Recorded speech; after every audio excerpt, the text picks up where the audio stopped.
Hello friends, कैसे आप सब लोग and thanks for watching my channel. तो एक और हफ्ता ख़त्म हो चुका है और जैसा कि मैं पिछले कई महीनों से बोल रहा हूँ, बाज़ार में खासकर अगर आप इंडेक्स को देखेंगे, निफ्टी बैंक निफ्टी, तो वहाँ पे ऐसा ऐसा कोई ट्रेंड नहीं है।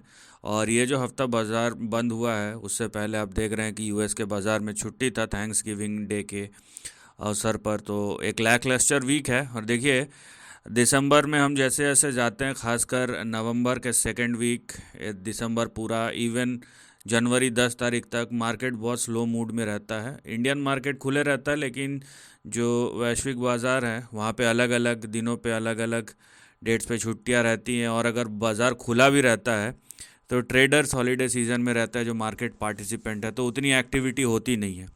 इसका मतलब ये नहीं है कि शेयर्स नहीं चलते, इसका मतलब ये है कि जो मेन लाइन इंडाइसिस है वो कितना परफॉर्म करते हैं या कितना नहीं, वो देखने वाली बात है। क्योंकि उस मूव को हम जनरली स्टेबल मूव नहीं कह सकते हैं। और ख़ासकर अगर इवेंट्स लाइंड अप हो, जैसे भारतीय बाज़ार में अगर आप देखें तो अगले साल बड़ा इलेक्शन है। यूएस के इकोनॉमी में भी आपका 2024 भी इलेक्शन का साल है उनके यहाँ। ईयर एंड में होगा, लेकिन है। तो बहुत सारी चीज़ें हैं जिनको देखने और समझने की ज़रूरत है। और यही चीज़ आपको इस हफ्ते निफ्टी और बैंक निफ्टी में भी दिखेगा। ये निफ्टी का परफॉर्मेंस देखिए आप, शुक्रवार को एकदम फ्लैट है, फ्लैट टू नेगेटिव 7 पॉइंट है। और पिछले 5 दिनों का आप देखिए 62 पॉइंट का ही मूवमेंट है, मतलब एकदम फ्लैट है, निफ्टी में कुछ है ही नहीं इनफैक्ट।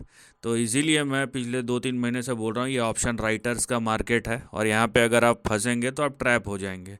आप अगर ऑप्शंस बाइंग करेंगे, सेलिंग करेंगे, आपको कुछ नहीं मिलने वाला, आपका दोनों साइड का प्रीमियम चले गया है। पिछले 5 दिनों में जिन लोगों ने कमाया है वो ऑप्शन सेलर्स है, ना कि ऑप्शन बायर्स। वहीं अगर ये बैंक निफ्टी का भी परफॉर्मेंस देखे, जो फ्राइडे का क्लोज था 190 पॉइंट ऊपर, लेकिन पिछले 5 दिनों में देखिए 217 पॉइंट। तो ये एकदम फ्लैट यहाँ पे ट्रेंड आपको दिखाई देगा। तो चलिए, कोई बदलाव हुआ नहीं है बाज़ार में।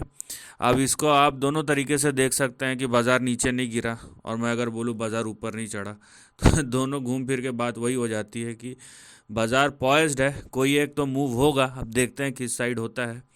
तो जो है उसी को एक्सप्लेन करेंगे, जो नहीं है, जो दिखाई नहीं दे रहा है, उसको देखने की या समझने की ज़रूरत नहीं है, until and unless it is necessary. तो ये निफ्टी का चार्ट है और ये मैं पिछले 3 महीने से तो बता ही रहा हूँ आप लोगों को। और देखिए किस तरीके का ट्रेंड है, और ट्रेंड अच्छे तरीके से काम कर रहा है, तो इसमें कोई छेड़छाड़ करने की ज़रूरत नहीं है। तो ये घूम फिर के, ये करेक्शन कंसोलिडेशन जो भी हो रहा है, और घूम फिर के हमें जो लेवल चाहिए ना, वो है 20,000। सस्टेनेबिलिटी चाहिए 20,000 के ऊपर, अगर ये बाज़ार को अभी मूव करना है। अगर ऐसा नहीं होता है तो जाहिर सी बात है, ये एक प्राइस करेक्शन से ज़्यादा टाइम करेक्शन मोड में है। और जब ये टाइम करेक्शन ख़त्म होगा, शायद 1-2 महीने और लगे। इनफैक्ट अगर ये ऐसा ही चलते चला गया तो ये तो मई तक चले जाएगा, लेकिन फिर भी ये जनवरी फरवरी तक मे बी इसी मोड में रहेगा। मैं ये नहीं बोल रहा कि बढ़ नहीं सकता, लेकिन बढ़ने के लिए निफ्टी को कुछ कंडीशंस सेटिस्फाई करने होंगे। वो क्या है? 19,890, 19,890। और यहाँ पे ये 20,000 का 22 पॉइंट आप हटा दीजिए, ये 20,000 को जो लेवल है 20,000 का, ये दोनों के ऊपर सस्टेन करना पड़ेगा। अगर निफ्टी का प्राइस चार्ट इन दोनों लेवल्स के ऊपर सस्टेन करता है तो आप व्यू को चेंज कर सकते हैं। अगर नहीं करता है, घूम फिर के ऊपर भी जाता है, फिर से नीचे आ जाता है, तो यहाँ पे देख रहे हैं कि किस तरीके का करेक्शन या कंसोलिडेशन चल रहा है। और मुद्दे वाली बात है, सबसे सिंपल तरीका है समझने का, ये जो लाइन है, अभी ये यहाँ पे टच करे, यहाँ टच करे, यहाँ कहीं पे भी टच करे, ठीक है, ये आपका हो जाएगा बड़ा सपोर्ट, जहाँ से इस तरीके का मूव जो शुरू हुआ है रेंज के अंदर, वैसे प्राइस एक्शन दिखाई देंगे। जो कि आप देख रहे हैं ये चल तो रहा है, लेकिन ट्रेंड के बीच में है, जो पूरा रेंज है उसके बीच में कहीं प्राइस एक्शन हो रहा है। तो या तो अगर आपको ब्रेकआउट खेलना है तो 20,000 तक रुक जाइए, नहीं तो अगर ये यहाँ से गिरना शुरू हुआ, अगर सीधा गिरावट हुआ, तो फिर से ये 18,800 के आसपास पहुँच जाएगा। तो सिंपल ट्रेंड है, आपको नहीं करना है कुछ। और अगर आप प्रोफेशनल है तो ही आप इस तरीके के मार्केट में एंटर कीजिए। अदरवाइज़ आपका रिसर्च पूरा होना चाहिए कि किस तरीके का प्राइस एक्शन होगा। लेके बैठ गए, प्राइस कहीं नहीं जा रहा है, आपका प्रीमियम जा रहा है, तो ऐसे काम मत कीजिए जो समझ में नहीं आता है। राइट, फ़िलहाल तो अगर आपको ऊपर जाना है तो 19,890 और 20,000 को क्रॉस करना पड़ेगा। और नीचे आपके जो दो बड़े सपोर्ट है वो है 19,230 या 240 और 18,850। सिंपल सा चीज़ है। और ये मैं जैसे कि बोल रहा हूँ, यहाँ पे ज़्यादातर यहाँ पे नो डाउट कि निफ्टी में करेक्शन है। अगर टॉप टू बॉटम देखें तो 6% का ही है, लेकिन ये प्राइस करेक्शन से ज़्यादा टाइम करेक्शन प्रतीत हो रहा है।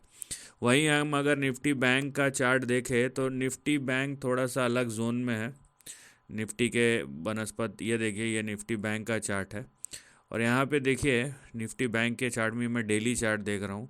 निफ्टी बैंक का जो चार्ट है वो रगड़ रगड़ के ये लेवल पार ही नहीं कर पा रहा है। ये जो लेवल है 44,200 का, ये कहीं से पार भी नहीं हो रहा है।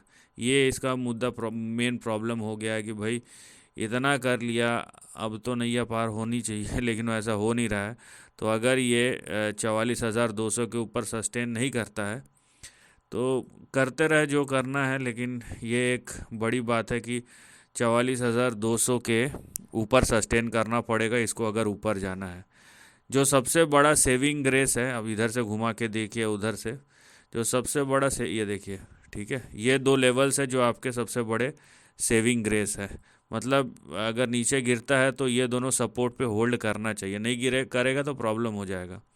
इसके पास अभी जो मजबूती है बैंक निफ्टी की वो ये है कि बैंक निफ्टी जो है 41,865 के ऊपर टिका हुआ है। और फिलहाल आप आपका बड़ा सपोर्ट जो है 40,800 का रख सकते हैं, क्योंकि 40,800 के नीचे आपका करेक्शन इंटेंसिफाई हो सकता है। तो फिलहाल जो बैंक निफ्टी का भी जो प्राइस एक्शन है वो एक रेंज में फंसा हुआ है। अगर मैं इसको स्ट्रेच ना भी करूं तो ये जो रेंज है ना, ये आपका 41,860 से लेकर 44,200, इस रेंज में कहीं ना कहीं ये परफॉर्म कर रहा है।